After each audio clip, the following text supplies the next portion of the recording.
I'd like to introduce Wendi Butler, who is an adjunct professor at Marylhurst in the Sustainable MBA program.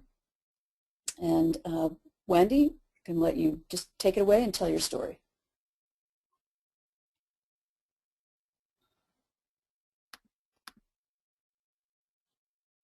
This is not necessarily technical, nor are most of the students. But by integrating the Sustainable Minds LCA tool in a marketing course, suddenly the class becomes rather real rather than just an abstract course. So a little bit about me. I'm not going to take too much time reading this because I know I'm going to run out of time, a typical marketing instructor. But I've been teaching for over 13 years, as I said. I got involved in sustainability, mostly looking at connections between quality management, and I thought that was a good pairing, and then also by discussing Al Gore's film in a public relations class, and that intrigued me, so I began to explore further.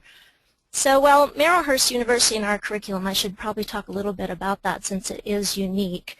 I feel we're trend-setting, and we have non-traditional students, so I'll talk about our program and how we're using the LCA tool.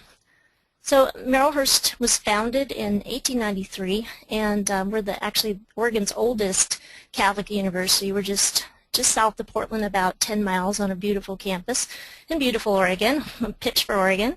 There are several unique aspects to our Sustainable MBA that match current trends in adult education. So first, our Sustainable MBA is an accelerated online program. So there was a report that showed 60% of private sector colleges and universities are looking at online programs for their long-term strategy. So we're really proud at Marylhurst to be on the leading edge of that. And a typical student is a distance learner, and they'll complete one course at a time. Each course is 5 weeks long, and my courses typically have about 23 to 25 students per class, sometimes a little less. So in a typical week, the way the course works is that students will log on to the online classroom. They'll log on and comment 4 to 5 days for their participation points. They'll respond to several discussion questions in addition to doing other assignments, of course. And then some people don't think the online program is quite as rich as maybe an in-class program, but just I'll share a quick example. In my course that ended recently, one student downloaded one of our discussion threads into a Word document, and it actually came out at 70 pages. So students can be very, very engaged, and because they have time to analyze, research, and write their posts and then post them later, they can really support their assertions. So we think it's quite an incredibly rich learning environment. And then second point is that student demographic for our graduate program is different from a traditional college cohort. So our average student age is around 36 to 38. Most of our students work, they're professionals, and nearly all have families. So the online modality gives them the flexibility that they need to be able to get their work done and really learn. In online learning, also practical application becomes really important. So that's why the LCA tool integrated into our curriculum really supported the program, is that students get access at any time, any place, work with the tool, and then come on later into their classroom for exploration. So then another distinction for our program is that students work individually and in teams, so they're collaborating from all over the world. I've had students in Mexico and New Zealand and Eastern Africa, Northern Africa, everywhere around, wherever they can access the internet, they're able to learn. So there's a lot of advantages for virtual teaching. So next I'll explain where the students use the sustainable marketing in my SUS 520 course.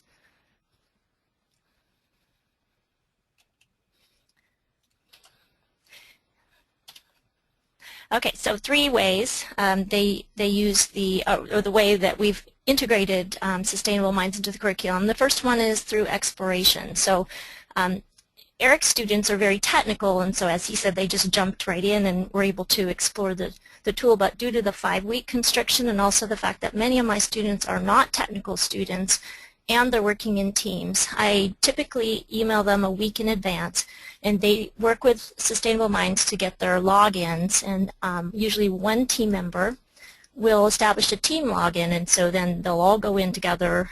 They can explore the tool, look at the theory and get it into their heads and just familiar with it a week before the course begins. They are then asked to explore the amazing Sustainable Minds library, and I have to say it's really excellent, particularly for marketing students and particularly for students that may not have a strong sustainability background. As Terry said, there's extensive material in the library. One of the ones my students find really helpful is the eco-design strategies in particular. So this helps them get started quickly and easily while they're forming their marketing plan project ideas. So that's sort of the exploration stage. Then there is a discussion stage. So in online, we always have discussion questions, 2 per week. And so for the DQ, which is shown up here on the slides, the topic is the product life cycle. And so this discussion area helps them to share, and I'll show some slides later, their experiences with the tool and to be able to just sort of digest it and share what they've learned. So the task that really teaches our students finally the practical application of sustainable marketing theory is for their marketing plan projects, and that's that third area that we've integrated the Sustainable Minds tool. There's several areas where I ask them to use the inputs from the tool, and the first is when they do their product ideation. So the teams are completing 5 phases of a marketing plan over 5 weeks, and so the first thing they'll do is collaborate to find a product and create the reference. So they have to find a durable consumer goods product, and it helps if they have a reference product, and especially a small thing like a stapler or something that they can try to create a green product for, so then they can take apart the reference product and sort of have that as a starting point. So once they've settled on a product and tested the impacts, they can complete their product description, part of the plan, their strategy, their goals and objectives. And so that's phase 1. That's due at the end of the first week. And so then the next input typically comes in the marketing mix section. That's week 4. And so using Sustainable Minds, our students, they can dig deeper into justifying the product design. Suppliers suddenly becomes all clear to them. There's suppliers and supply chain if they're not working in that aspect of their industry. They look at packaging, and Sustainable Minds does packaging as well, and then also transportation and all the impacts that result from that. As part of their marketing mix, they'll also do a life cycle analysis, and contrasting the traditional product life cycle with the PLC, as you saw with the discussion questions. So this is where we solidify all of that theory. I also asked them to capture the screenshots of the data that they need to interpret, report, and use in their marketing plans. And some plans, they'll just go ahead and discuss it or put it in a chart of their own making, but most often I'll see the integration of the Sustainable Minds output right in their marketing plan. So the LCA also helps students justify how their greener product can be differentiated and positioned in a competitive market. Those are important marketing concepts to learn. And I asked them to visit the Learning Center. Again, that eco-design strategy section is really great for that. So having detailed eco-design data really helps them in developing their product tactics for the marketing mix, as well as awareness of the product design and the distribution. And then also later on when they do start looking at costs, it becomes very helpful for that. So that's one of the projects. I'm going to talk about this one, I think, just for time. Say the first one, I'll just briefly say this was a Jane Goodall edition of a Mont Blanc pen. And so the interesting concept here was they were trying to justify how do luxury brands retain positioning and perception if the material costs are lower or recycled. So there was a great discussion that went on about that. This second one, a marketing plan, was they produced a